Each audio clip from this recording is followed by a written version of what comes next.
Greetings, everyone. This is your host, Dr. Lisa Barrett, known as the Health Revolutionist, because I know you can fight back and reclaim your good health if you know what steps to take. And today we're going to delve into some hot health topics. And I'm so excited about my guest today. We have with us Rhonda Liebig. And Rhonda has dedicated her life to helping clients step into their authentic path to accelerated connection to their weight loss journey. She's a certified health coach, author, business owner, and a CPA. But she now specializes in helping women break through their biggest health roadblocks and sabotages. Rhonda's a professional speaker, and she shares basic tips through her videos on YouTube, social media, podcasts, and TV.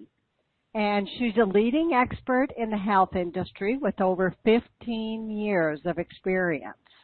She's the author of The Fit Solution, that's F-I-T-T Solution, 4 Steps to a Sexy, Successful, Authentic You, and is a #1 best-selling author on Amazon.com.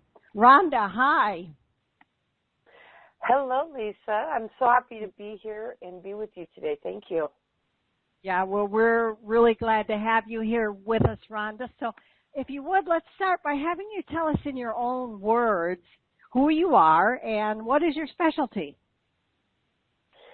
Yes, so it's so great how you even introduce my book, because you're right, there's a double T there, so we'll talk about that. So, hello, my name is Rhonda Liebig, and I love being in this health industry. I mainly focus in on, boosting energy. Now, we did talk about weight loss at the intro there, so thank you for that, because weight loss is really a byproduct of everything that's happening around us. So I really focus in on, even though we don't see low energy as being a wellness issue, that I fully believe that as everything slows down, that low energy is really a way to say, there's something going on there, and let's start talking about your wellness plan before you have to go to the doctor, before you start really feeling, any of the other stuff that happens after that. So I really focus in on boosting energy and ridding your body of the 3 p.m. slump. So there's a lot of focus in on strategies and true strategies that will help you so that you really understand that you can get rid of that low energy. And I've been in the industry for about 17 years, and with my dad passing away at such an early age, in his mid-50s, it has really been a fire under me to learn to be out there, give basic strategies that inspire people and make it easy, and also let's make it fun. It's, I think health is a very personal thing, and when we get wrapped into, I don't want to talk about, little things here and there because it's just none of your business, which I feel like some people feel that way. But when we start talking about this, Dr. Lisa, I think this is going to be a fun time today. And I find that people get wrapped into this because this really is on a lot of people's minds. That's what I do. Oh, yeah, this is going to be great. A couple things really perked up my ears. One, boosting energy. We're always wanting more energy. And the other thing, having fun while we're doing it. It's fun. Yeah. Yeah. So I want to ask you this question, Rhonda, because in your introduction, I mentioned that you work with women. Now, do you also work with men? I do, and I do find that I get along with men really, really well. I guess I always have. I find that when I look at the geographic, when I'm starting to do stuff, I notice there's more women that I do work with.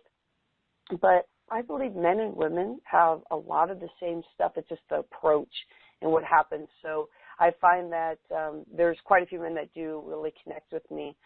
And but when you start heading towards, the 40, 50, 60 range in that area, those are mainly the people that I usually have following me, because that's when we start having hormonal stuff and things where we're ready in that next layer of our life where we wanted to start clearing things up.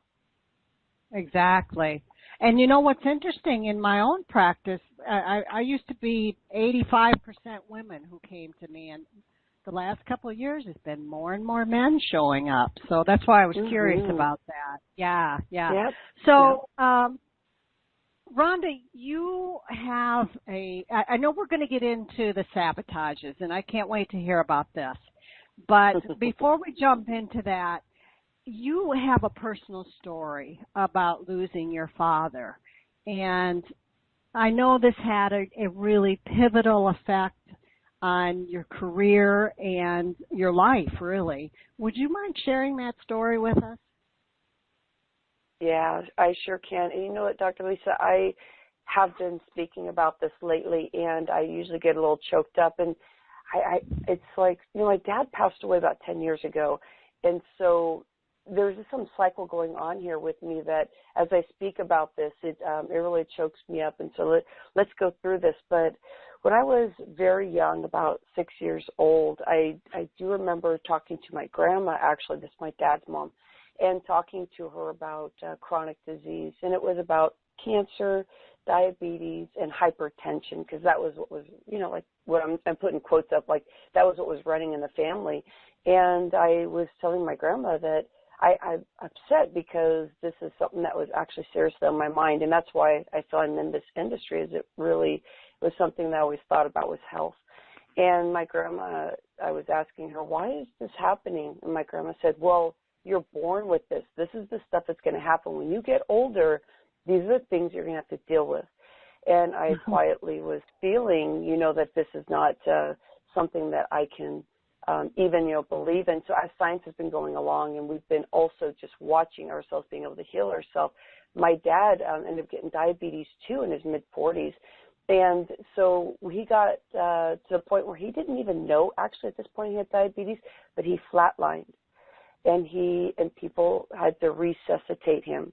And when he came back through, his brain was different, and his body just exploded, because all of a sudden his body just stopped working and was starting to reset itself.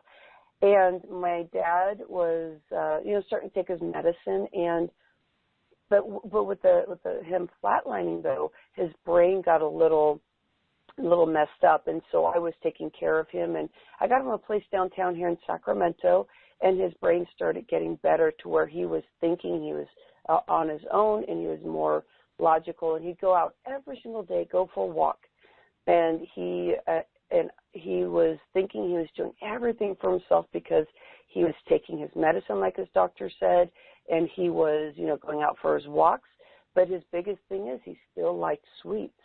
And so in his mind, he was doing everything that he believed was right. And so he was telling me, man, Rhonda, you have to, take my needle so often, and it hurts so bad because you just don't know how it is. It's very painful. And so that was something that really affected me. But my dad never adjusted his food and never adjusted his, maybe his mindset, which we're going to talk about today, and also just understanding about how you can do some healing stuff on the holistic side. And so at that point, we truly did believe he was doing the best he could, as he was eating a lot of sugar. And we thought the workouts would save him, because that was our mentality at that point. And I ended up losing him in his mid-50s, and my daughter was in my belly, and it was something that was real painful. I didn't know how to handle it, but I took it with grace at that point, because I did have my little girl in my belly, and it was really painful. And when he passed away, we were talking to some of his friends, and his friends said, I always knew, Rhonda, that you had your father's back every single time he needed something, with his money or something specifically done, that you would always be there for him. And it pains me, because all this stuff that I'm inspired to do now, he's the one that really gets me to my core of like why I'm doing this.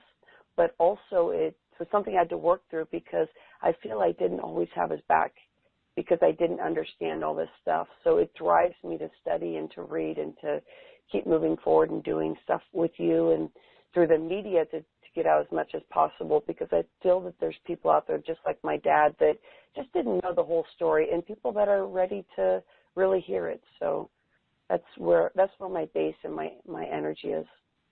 Yeah, that's great. We all have our stories and our reasons for getting up in the morning. So thank you for sharing that with us, Rhonda. Thank you. So now let's get into the juice of this, and let's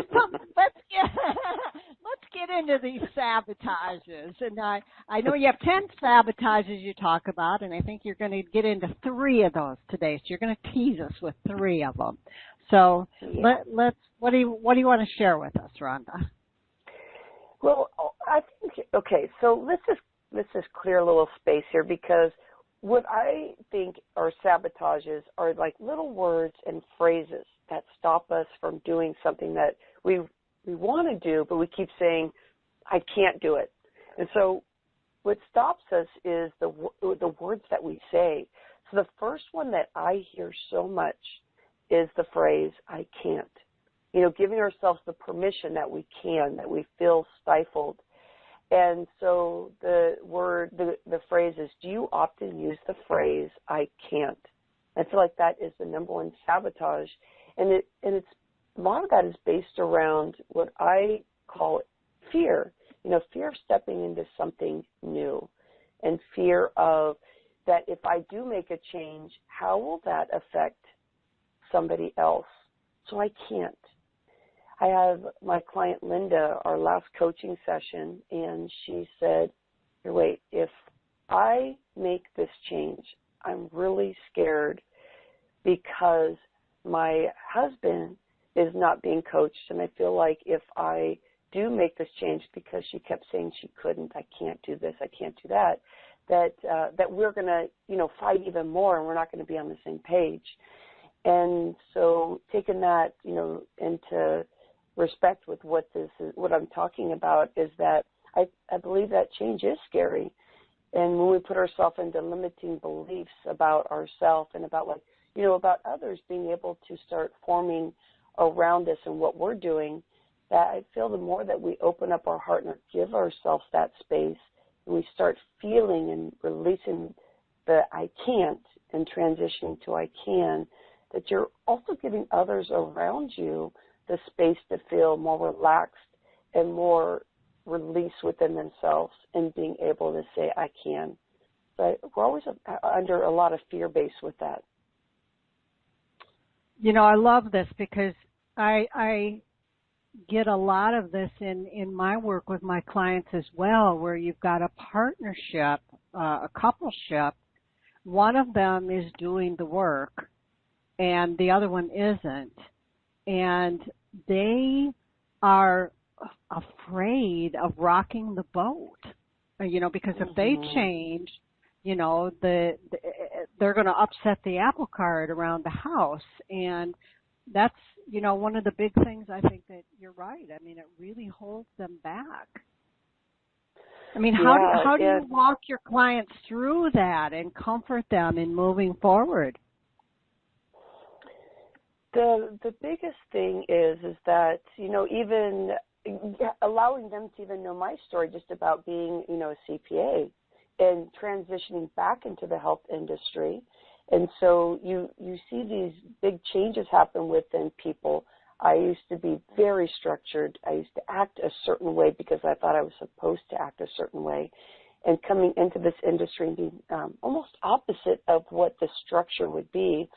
And so they know that I've been there, and I'm dealing with this also as we go along because we grow. But when someone starts really opening up, and it usually, of course, is not the first session, because it's kind of hard to figure out, within yourself what's stopping you.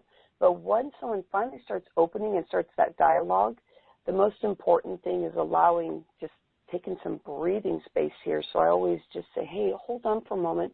Let me hold you there. Let's take a couple breaths. And as they're taking a couple breaths, I notice that, through the phone conversation or through Skype or wherever we're meeting up, that their body starts relaxing. And then it's the space of opening. And we say, okay, so what if? you decided to change the food at dinner time. And just say it's just a little shift because, there's phases that happen throughout your life with food. It's not like you change everything extreme. Let's just add another vegetable. And what one would you like? Now, you're starting to open yourself up and saying, I can eat more vegetables, just as an example. In that, allow somebody to accept that change, then, how will that make you feel? Well, I would have more energy in the afternoon. I'd have more energy because of this or whatever. And then the evening would end up even better to have something new in my body that would give me more oxygen. And they'll go through their process and allow them to go through their process. And then say, okay, so, everybody that's sitting around the table, maybe you don't push it on them because we're not trying to push anything on anybody, but it's just something that's going to make you feel better. And you allow somebody to walk through their dialogue and empower them, because I feel as myself as a coach is to allow somebody to hopefully never be in that space of guilt, but to more uplift and feel that there is a way out of saying that I can do something new and I can allow the person that's along my side to be with me, because it will happen as they go along and they see that I'm feeling better and they see that, my mind is even changing. We can go down different ways of, the way we even think negatively, but change is really good and it's something that stops us.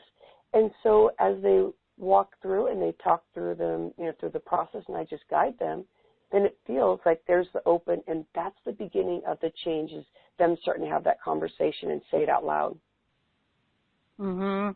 And sometimes it's just being willing to have the courage to step into a change and take the baby steps, like you said. Yeah. So, yeah, that's and great. The quote that I love, I live by this, is feel the fear and do it anyway. Mm-hmm. Someone Jeffers says that, but I just live by that, because as soon as you get comfortable with being uncomfortable as you're going through this journey, which, for Dr. Lisa, you and I, our journey really consistently keeps going. So whoever comes with us along the ride, and our clients and people that we're working with, that the feeling, the fear is where the comfort zone is, because if you have that, it's going to be a good day. Exactly. Yeah. Yeah. So fear is a good thing when it's about, making changes and breaking out of our comfort zone. Yeah, I believe so. That's where you find the biggest movement forward, is doing that. Mm-hmm. Okay, so should I go on to the second one? Sure. Okay, so the second one is one that I think it's great conversation is, do you commit to so many things that there is no room for anything else? No. So I feel like, see, I feel this is a good conversation to have here. You're singing my song. Oh, and so let's break this down. And I want to pause so many times too, because I think you and I can have this great conversation about this, because I find myself doing this too, where I'm like, I got this to do, I got that to do. Oh, I'm so busy, and it's just something natural. We want to one-up somebody because we feel like, I got stuff going on and I have no room for anything else and stuff like that. But when it comes to it, it's about connecting with ourselves.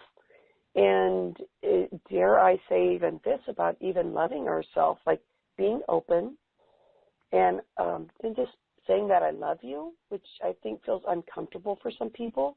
And why these two really are under this umbrella here is because when you are not committing into a deeper way for yourself, and you say, well, I take care of, my kids, if you have, kids in their younghood to 20s to 30s, whatever it is, and if you have maybe even a husband that's doing, that has a business, or a wife that has a business, and you're supporting all that, and you're supporting everything, then it's hard to stop and take care of yourself in that mindset. But when you start connecting and you're watching people move forward in their health journey and making those changes, that the realization is that if you give yourself time, whatever that is, whatever you need, it could be from 5 minutes to 2 hours per day, that you're going to notice that you can take care of everything that you've already taken care of that you feel like you couldn't commit to before. And it comes down to really connecting with who you authentically are and giving yourself that space that I'm not going to feel guilty if I do something for myself, and to allow yourself to get away from committing for the day for yourself first, so that you can build this energy system so you can consistently have energy through the day. And even give yourself, midday to take a break. Even if you're working, you give yourself that break, 2 minutes, 5 minutes, 10 minutes, and reset. Makes a fabulous difference by the time it comes evening. So it's not the 6 o'clock, I'm going to crash, or 10 o'clock, bam, I'm dead, I can't do anything anymore, and your night becomes worse and worse as you get closer to that 10 o'clock time. Mm-hmm.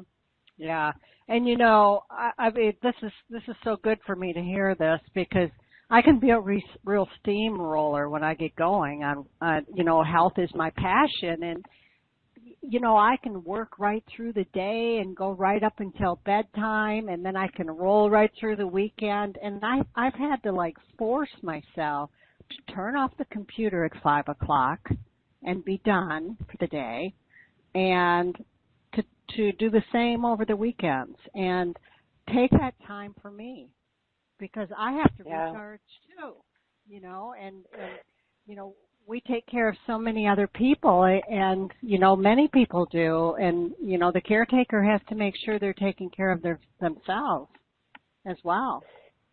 Yeah, and Dr. Lisa, you said it, recharge, and to connect with that. Anytime you're feeling low energy, instead of pushing through because that makes you feel like I'm taking care of things are going good because I'm working myself really hard. But if you look on the wellness side, that if you keep yourself rejuvenated, kind of revamp yourself each part of the day, say mid-morning, mid-afternoon, get a good morning ritual, that you are going to have consistent quality, good health in your wellness practice for yourself. And that's where we find a lot of people having adrenal fatigue and thyroid stuff. And even though someone may not be diagnosed with something, just having those symptoms are painful, because that's where we start seeing a lot of stuff happening, where it's so hard to get up in the morning, or it's so hard to get back up once you sit down. And once you start connecting that, boosting energy, getting rid of the 3 p.m. slump, that's so important. And that's what makes you want to get up in the morning and be able to make those changes, because if you don't, then what's going to happen the next day and the next and so on? Because I know when I'm 80, 90, if I, so happen don't walk out in the street and get hit by somebody or something happen, I want my brain intact and my body to the best ability that it can. So it's about starting these discussions right here and now. Yeah, and you said something that's real key when you said, when we have that low spell, the thing to do is rejuvenate, not to push through it, because that just is a drain right off of the old adrenals, and it does take its toll. So, I mean, your body tells the truth. When it needs to rest, it needs to rest. It truly does, yeah. And I tell my clients, let's just do adrenal reset. Let's do that at 10 o'clock, and if you have any space to go and lay down for, just give yourself 10 minutes, maybe put on something that helps you relax, or just total silence, so that you can reset. That's always good. Or just breathing, taking space to feel your exhales, whatever you can connect with. Yeah, very good. Yeah. Okay, so I think we're on our third one. Are we ready to go?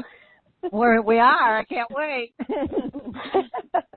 So do you experience fatigue often but insist there is no way to get more sleep? So let's get into the sleeping area. So do we experience fatigue but go, oh, no, there's no way. I got this, and that to do. So it kind of flows in from the second one. But the third one's a lot about sleeping and setting priorities. And what I find is that it's a little counterintuitive when you approach this, because I don't believe that the discussion starts with, what should you do in the evening? Because you can Google that information, like if you want to feng shui something or you want to have a personal strategy in the evening. But I see the best results happen when you connect with how you even start your day. So having a good morning where you are making sure you have a big cup of water and you're rejuvenating your cells and replenishing the body to your morning ritual, taking some breaths, doing some stretching to unclog the body, and that sets the base. So by the time the evening comes, the morning time, all those hours that you started your day in the right way, and then that's where you can start talking about the evening. Because as we talked about through the two other scenarios of the sabotages, we kind of already talked about the day and what you should do. But that morning with a big old good healthy meal along with a few steps before you even get out of bed, which would be a great time to do it, is a way to be able to help with having better sleep. And the mindset there again is that sometimes we want to watch TV and we want to, go on social media and connect with our friends, and we get that excitement going, and it's hard for us to, to relax. And by the time it's 11 o'clock, we realize, oh my gosh, I should have already fallen asleep. and so we go, oh my gosh, now I'm going to go to sleep, and then life is going to be stressful tomorrow. I wish I would have fell asleep before. So you get in this really stereotypical process of, your body is feeling tired all the time because maybe you're getting 6 hours of sleep instead of 8, which is a really good rejuvenating time. And I hear that some people are even getting like 4 to 5 hours of sleep. So, that whole process, that whole cycle is so important. That's I find that's a big sabotage when I first start working with people. Not getting enough sleep in particular. And stepping into that, the morning process really actually boosts the whole entire journey, because if you have a good mindset and you've had energy throughout the day, then you won't be so extremely tired in the evening that sometimes our body won't even click off. And if your body's not clicking off because you need energy to even fall asleep, then, the whole cycle becomes not a very good cycle. And this could happen for years. And if you can't connect with and you are still like, what I said, you experience fatigue often but insist there's no way to get more sleep.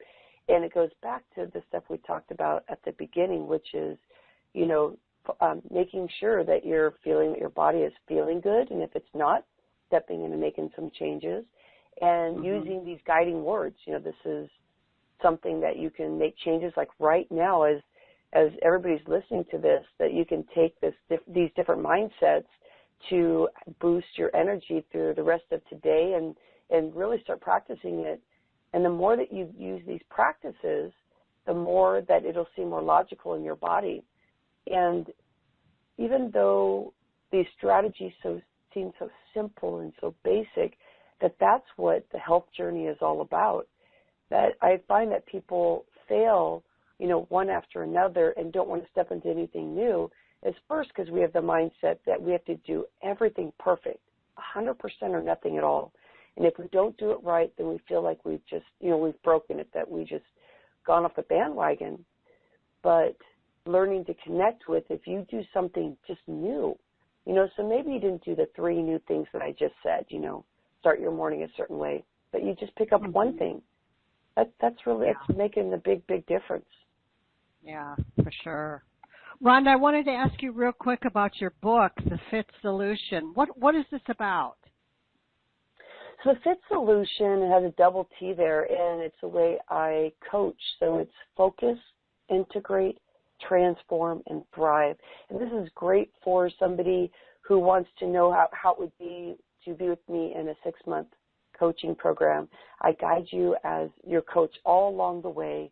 You get templates. You can go online, get your templates, and guide yourself through the book. And I have some inspirational things there, too. If you've ever heard of Bernie Sanders, he was one of Bernie Sanders, I'm sorry. Oh, thank you, Doctor.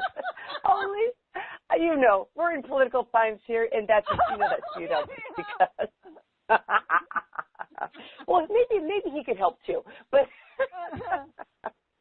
Bernie Siegel, he was one of my teachers as I was going through my holistic schooling, and I interviewed him for half an hour, and I had a personal breakthrough while I was talking to him, and so you get to even hear his voice and his inspiration, but this book really is connecting with the process, you know, when you focus in on something new and you get all excited. And the book is about like, okay, I'm excited. I'm picking up this book. I'm going to get excited about, you know, doing some new things. But to integrate it is hard, but that's your next step to start integrating, making sure that it fits in your calendar, making sure that it's the right thing you want to do. And so at that point, it's kind of new, and so you're starting to integrate it. Then you start seeing a transformation, and maybe not the whole entire transformation that you were expecting, but you see a little bit of a transformation.